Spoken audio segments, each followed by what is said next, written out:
There are moments when life folds in on itself, like a screenplay you didn't realize you were in. Last night, I watched Irrational Man, one of those moody Woody Allen films where everyone's full of existential dread, ethical dilemmas, and charmingly bad decisions. Well, about halfway through, I had that odd feeling you get when the background looks just a little too familiar. Sure enough, the movie ends right here, along this very stretch of Ocean Avenue I filmed 9 months ago. Blissfully unaware I was co-starring, off camera, in a scene with Emma Stone. Well, somewhere along the way, I noticed signs that kept popping up. Pictures of wind turbines with bold lines through them, like they're some kind of threat to coastal civilization. Well, apparently, some of the same folks who preach sustainability from the porch of their multi-million-dollar Victorian homes are, well, drawing the line at view obstruction. Offshore wind? Sure. But could we keep it, like, way offshore? And also out of sight? Well, I don't have the full story, of course. I'm just a guy passing through, recording dash cam footage and talking to myself. But it's funny how quickly green energy loses its appeal when it starts showing up in your backyard. So do you support offshore wind farms? Oh yeah, sure. All right, so we're going to build some out here. Oh, no. Not here. Not in my backyard. Anyway, I'll come back to that. Well, now I'm passing past Salve Regina University, also where the film's philosophy professor, Joaquin Phoenix, wandered and wrestled with meaning, just a few blocks from the inn where I slept and the places that I walked. Coincidence? Well, maybe. Or maybe life just has a strange way of letting you loop back through its own scenery. Well, as I snake my way through this beautiful neighborhood, I'm on my way to the Breakers. Newport's most famous mansion, a seaside fortress built not just with stone and steel, but with the kind of generational wealth most of us only read about, while budgeting for gas and takeout. It's breathtaking, no doubt. But as I rolled toward its gates, somewhere between admiration and irony, I can't help but think, like I did in the last episode, that this country used to have a thriving middle class. Now it has guided tours of where the upper crust used to summer. But hey, let's enjoy the rest of the drive. Cue the jazz.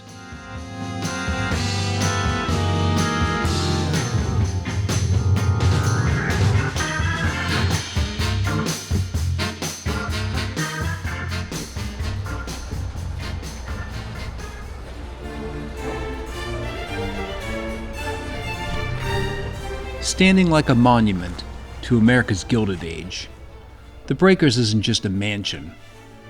It's a statement. Built in 1895 by Cornelius Vanderbilt II, this 70-room summer cottage was meant to rival the great estates of Europe. And it does. Inspired by Italian Renaissance palaces, it boasts marble imported from Italy, ceilings hand-painted by European artists, and rooms that glitter with gold leaf and crystal. But beyond the opulence, the Breakers tells a story. A story of a country rising fast, of railroads, ambition, and families like the Vanderbilts who helped shape the modern American dream. Walking these rooms today, the echo of that era lingers, in the hush of velvet drapes, the gleam of chandeliers, and the crashing Atlantic just beyond the cliffs.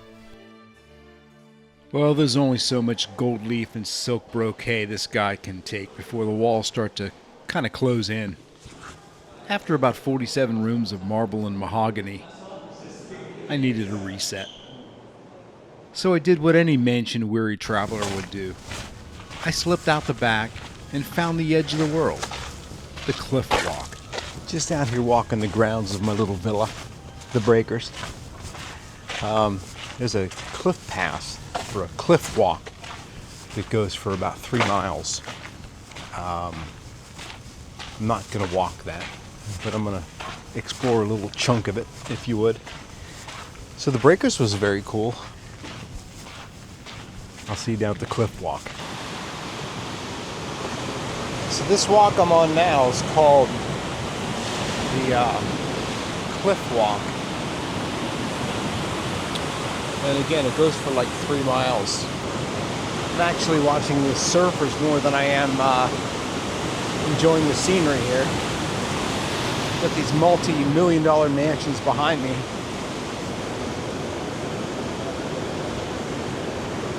This is a little more interesting to me. Little known fact, I attempted surfing when I moved to Florida. I was 15. That was pretty awful, actually. Drops in. Oh yeah. Nice ride. Look at that. He's shredding.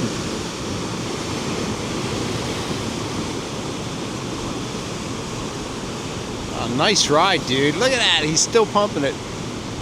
Guy right behind him. Getting it. And the guy behind him. And he's down. Up above over this wall, I think it's the Rosemont mansion. Well, I'm kind of mansioned out, actually. It only took one. As you can see, this walk stretches, goes way down to the end of that, whatever you want to call it down there. I think if there was a walk like this in Palm Beach, I would walk it every day. I mean, look at this. You have the beauty that man built to the right, and the beauty that nature built over here, and continues to build. I love these rocks here. This one over there, this one here in the middle, kind of looks like petrified wood. It feels amazing outside. Fresh sea air, nice cool breeze, and some clouds. The Cliff Walk is Newport's great equalizer. A narrow path where anyone with a decent pair of shoes and a sense of direction can trace the edge of America's old money without ever paying an entrance fee. It stretches for 3.5 miles, weaving between manicured estates and jagged cliffs. One moment you're walking past the back lawns of palatial mansions, the next you're climbing over rocks, wind in your face, the ocean just a misstep away. It's equal parts postcard and peril. This trail has seen hurricanes, lawsuits, and generations of tourists pretending to be poets. It's been rebuilt more than once, most recently after Sandy battered it back into the sea. And yet it remains. Stubborn, beautiful, wild in all the right places. There's a sign around the corner that said rugged terrain ahead. I kind of like this because you're not on the path, but there's no way these rocks are gonna slip like if you're walking over a riverbed. By the way, this is where we are. So this is that walk. It goes the whole way from here. I was in this little rough section right here. If surfers were over here, I think. And that's where it starts. So they have a color coded here, easy, moderate, and difficult. So this was the little stretch I was on right here. Moderate and then difficult here. You know, if I was here another day, I think I'd walk that whole thing. Anyway, there was a docuseries called The Men Who Built America. It's about the Vanderbilts, the, Ford, Rockefellers. Really interesting, worth seeing. Again, I think of that. We're admiring and enjoying these places that they built for us. Again, I never once felt when I was in that tour that I was entitled to any of that. I paid to go in, and it was cool. An interesting side note I read when I was in the Breakers, which is the Vanderbilt summer mansion, summer cottage, if you would. Cornelius, I believe Cornelius Vanderbilt, passed away when he was just 56 by stroke. He only enjoyed that place for, I think they said 4 seasons. Just a harsh reminder, you can't take it with you. Glad he left behind what he did for all of us to enjoy. Yeah, my favorite part was that little walk. I didn't walk probably 1/5 of it, but I would definitely come back. Probably be the first thing I did. It's also a really nice university here. I think it's a Catholic university, but from all the signs I was reading, it's what's the name of it? Salve Regina University. You know, I was thinking a bit about that other topic I was rambling about the offshore power wind turbines in this area, how they feel about it.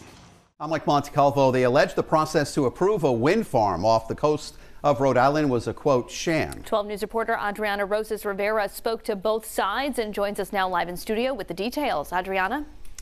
Well, Mike, Kim, the Preservation Society claims the law wasn't followed in the approval process for these 2 farms. They're concerned the hundreds of planned turbines will affect the view that brings so many tourists to Newport every year.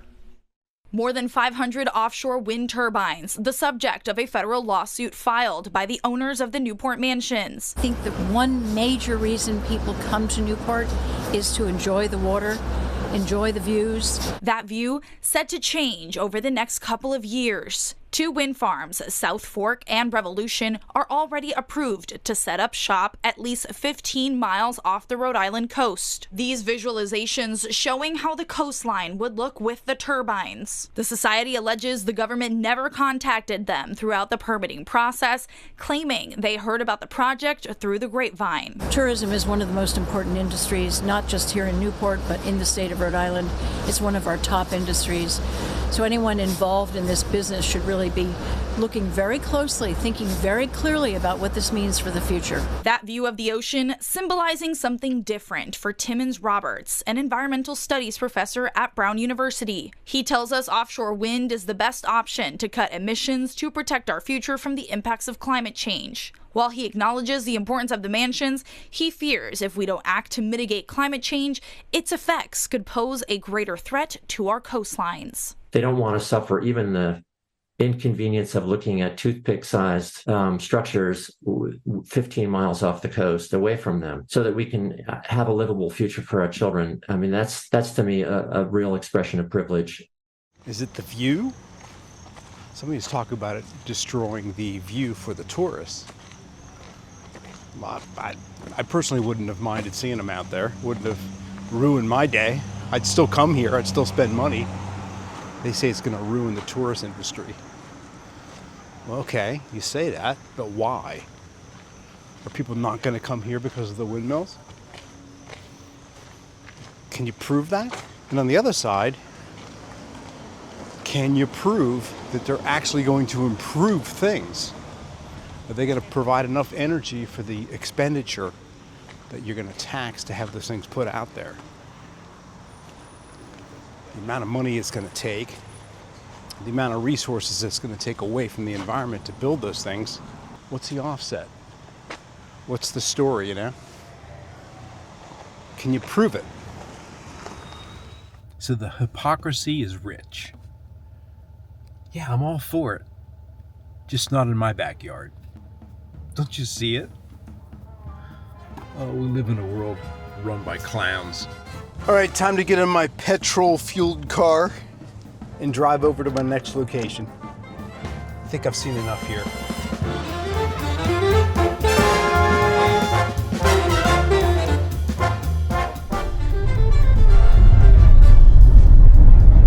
Did I mention I love travel? Yes, Mike, 1,000 times.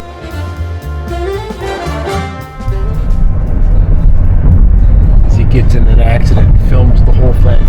Easy Pass or Build by Mail. This should be good. What's this charge for $97? Oh, that's that bridge you went over twice. Fuck! So I said many times that I like to vary my lodging a little bit. I don't like conventional rooms. I've stayed in so many of them doing the kind of work that I've done over the years. Stayed in Hyatts and Hiltons and Ritz-Carltons all over the place. Is that my door? No, it's another door. First of all, check out the neighborhood here. It's a little warm out, a little warmer than it was this morning in the last couple of days, but I may as well be in California in a little surfing village. The place I'm staying at is actually called the Surf Shack. I'll take you on a little quick tour later of the restaurant and the vibe out front. It's very cool. So I'm on the 3rd floor. There's an outside stairway that goes down. This is sitting area down here. Let me show you real quick. Right here, which is cool. I'm going to come down here and do a little reading up on the area. Very cool vibe. So we go up here. I have my own doorway, like in the crow's nest. I have to come in here with the action cam because it's got a slightly larger field of view. So this is the room. Yeah, it's small, but it's cute. As you know, the first thing I want to do, or like to do when I come into a room, is set the bags down before I muck up the room, kind of photograph it. And I think on this particular one, instead of photographing now, I just wanted to video first. And then my inspiration for the photography that I'm going to do, or the clips, or the stills that I'm going to... Hello. Anyway, this is a cool little bathroom here. Not sure what this is here for. I already used it and the water spills onto that. Am I not cool enough to realize what that thing means? I love the choice of tile here. I saw that in Floor and Decor when I was redoing my bathroom. I was kind of looking at these tiles too. They have the subway tile with this.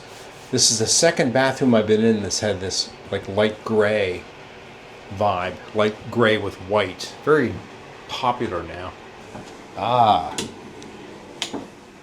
there we go. Oh, I like that. Very cool. So, with a little vinyl player with a couple of vinyls here. Here's my challenge.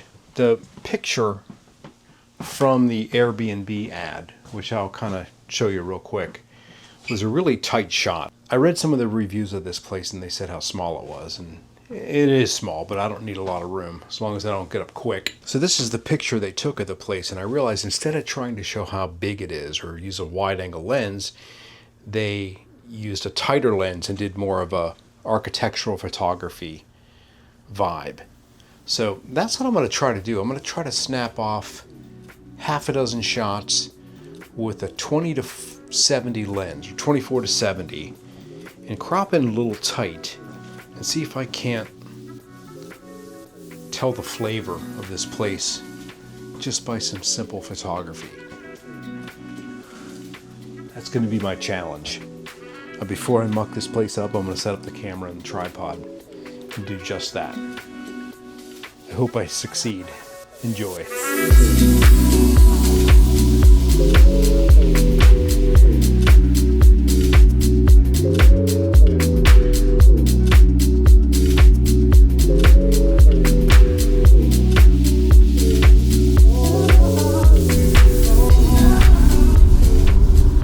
So I came out onto an area called the Great Island, and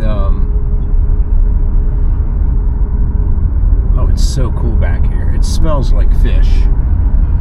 It smells like a low tide. Well, I didn't have the camera running. I wish I would have, but just fill you guys in. I just stopped and talked to a guy that was like doing a little weeding in his front yard. Just shot the shit with him for a little bit, and half hour went by. Maybe 45 minutes. What a nice guy. He has a place in Naples down in Florida. He goes back and forth, and talking about the price of housing and just everything. I didn't even catch his name, but just what a really, it reminded me of my grandpa. It's actually like my Uncle Bob, too. Very similar. This town, like I said, is very seasonal. In the summer, it's heaven, he says. In the winter, you can get 60 to 70 mile an hour winds coming off of the bay, or off the inlet here, whatever it is. Not many people here in the winter. But it used to have, sorry, I just keep looking around. There's like tiny little cottages, right? And then it's very similar to Florida, where somebody sells a cottage and then somebody buys it, rips it down, and builds something bigger. But you still have a lot of small cottages here, which is cool. They're cute. Like a slice of heaven back here. My gosh, it's gorgeous. I won't.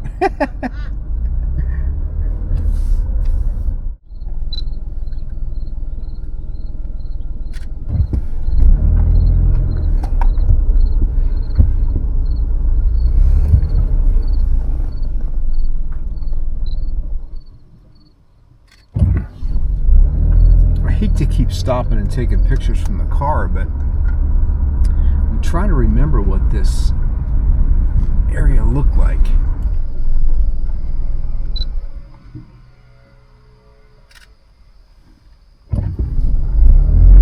Wow.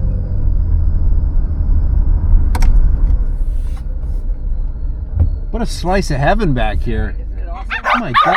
Oh, sorry. Jeez, dogs didn't like me. All right, so I'm going over this bridge now. So these are all commercial boats over here. These are like fishing boats, lobster boats. Well, I don't know if they're lobster boats, just fishing boats.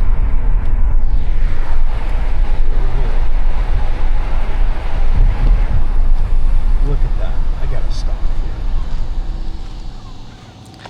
So it's obviously pretty quiet here right now. There's a lot of fishing boats here. Check this out. These are all charter boats, I guess. Look at these boats up ahead here, these lobster boats.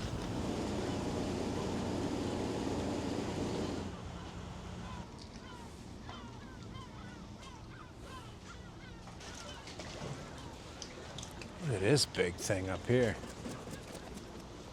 Wow.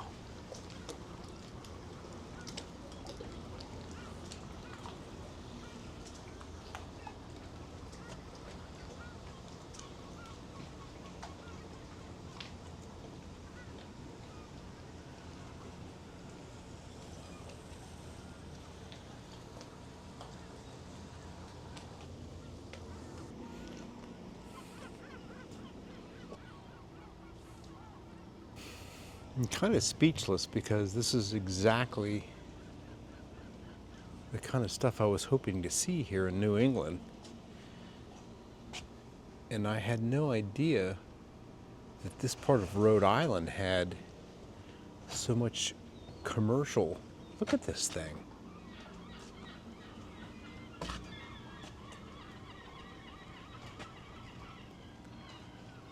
Wow. Oh, wow, crabs, huh? Oh, lots of crabs. Those are all from today, wow. Yep. How long you been doing this? Oh, boy.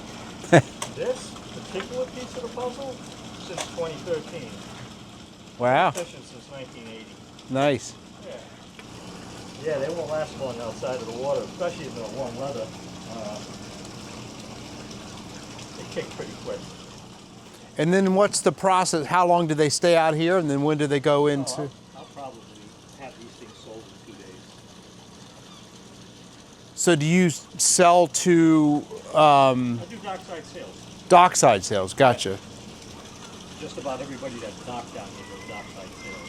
Yeah. We sell lobsters, we sell crabs. Is it still a pretty good viable industry, or is it a? Oh yeah. Yeah.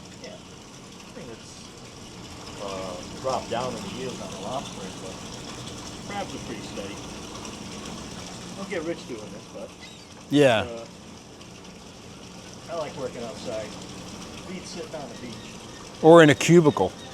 Well, I spent 38 years of General Dynamics. Oh, you did? Oh, yeah. And I retired to get back into fishing. Right. Yeah, so. That's awesome. My brother would love to see this. He lives on a lake up in Michigan, and we used to go fishing. I live in Florida. We go fishing all the time when he comes down. This is his son. Well, this little interaction here had all the elements of what could have been a good interview, but I was editing this and I was doing most of the talking, or I was talking over him. It got pretty bad. I had so many questions. This was one of those sorts of scenarios that I've been actually hoping to get, and that is a chat with a local fisherman. I've had in my mind's eye, my creative mind's eye, of going out on a boat with one of these guys, dramatic shots of a sunrise, telling the story of a salty dog fisherman, maybe making a pivot moment in his life, or a change. I've had that dream to do that ever since I was in Greece, back in my early backpacking days. Anyway, I bumbled through this. I tried to edit something. The guy's hard to hear, but I love the scenery, and I don't know. I had a vision of a story. I didn't tell it here, but maybe in the future. Very cool. Thanks for your time. Yeah, you're welcome.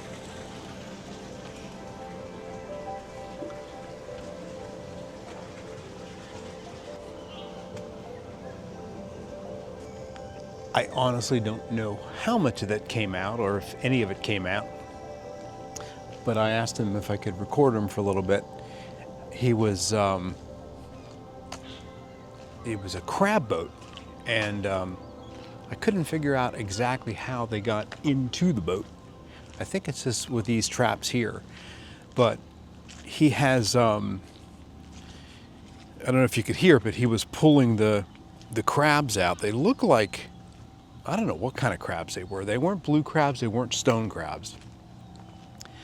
So he was pulling them out of the container in the middle of the boat that had all the water in with a net, and then he was dumping them into these plastic crates that had perforated crates, and then he was tossing those into the water that were held to his boat with a rope.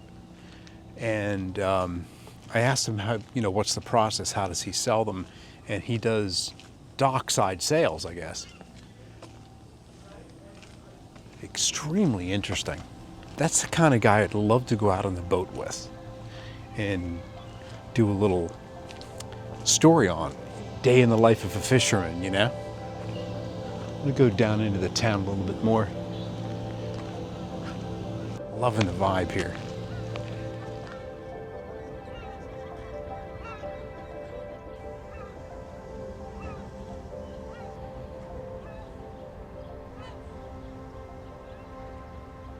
I think I mentioned this before. There's no way I'm gonna do, I mean, the idea of me doing a short documentary on someone in every state was just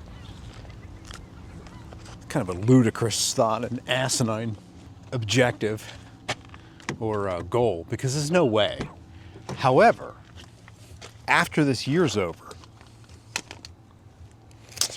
if I decide to do that and really focus on doing that, the fisherman, the commercial fisherman, is definitely one of the careers that I would love to document. I could go out for 20 hours on a boat and just capture the story. I would love that. All right, I'm just putting it out there. Text in, let us know. There's a guy in orange overalls. I should ask him. Yeah, I don't have enough time. Gonna go get some dinner.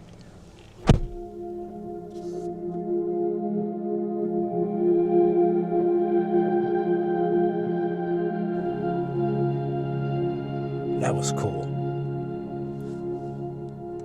You should, I mean, I'm never going to be able to express how I feel.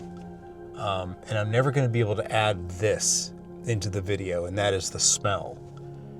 It's the smell of the sea.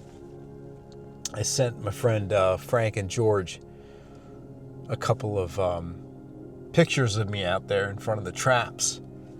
We had this thing, this Remy Laurent character we had kind of all created. Long story. He's kind of a Moby Dick character. He's going after the world's largest lobster. And I created some AI images of that. So when I'm around this stuff, I can't help but think of that. But anyway, I'll share a couple of them pictures of Remy. I think that's them texting me back. Oh yeah, big thumbs up. That's it. Life is good.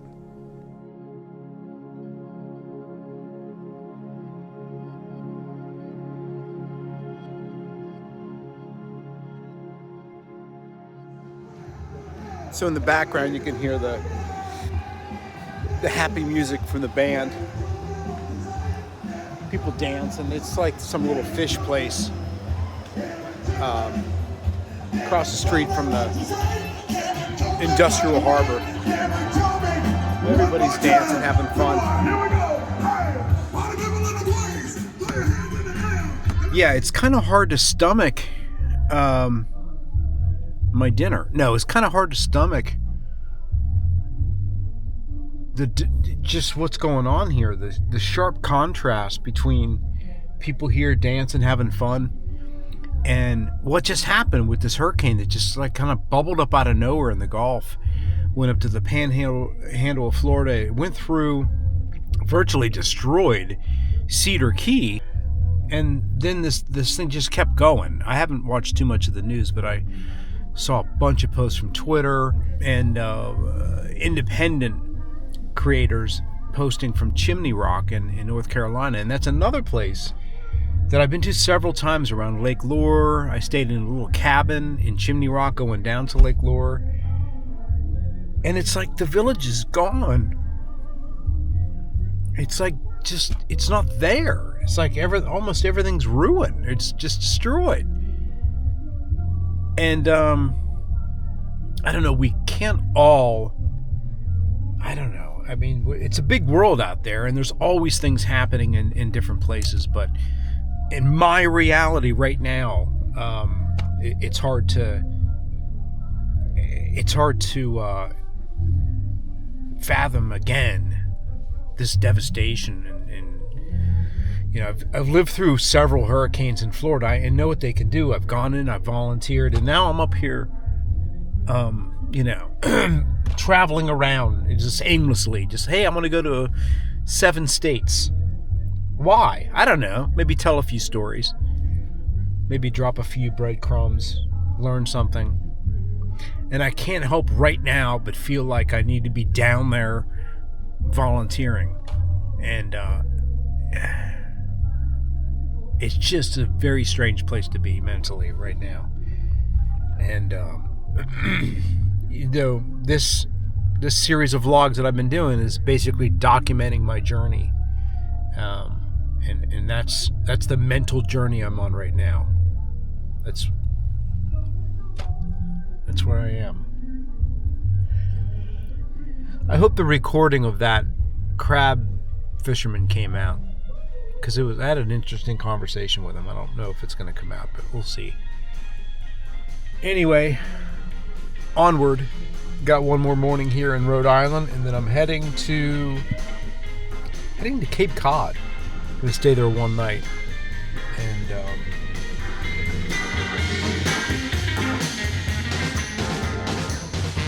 Well, present day Mike here doing the edit. Well, first of all, if you've made it this far, I am so glad you're here. A true fan. I appreciate you being here. I know these are long.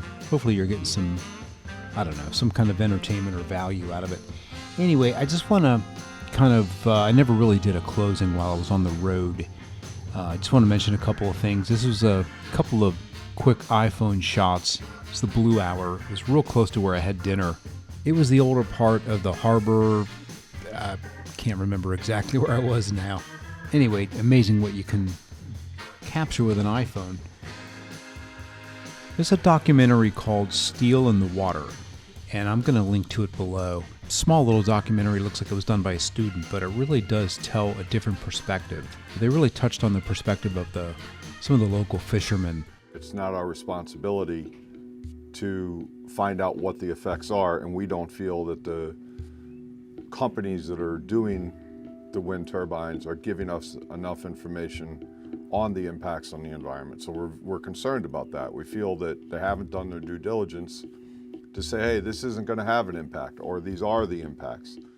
Anyway, I kind of ended the day by heading back to the surf shack. Very relaxing, hanging out front. The old surf shack.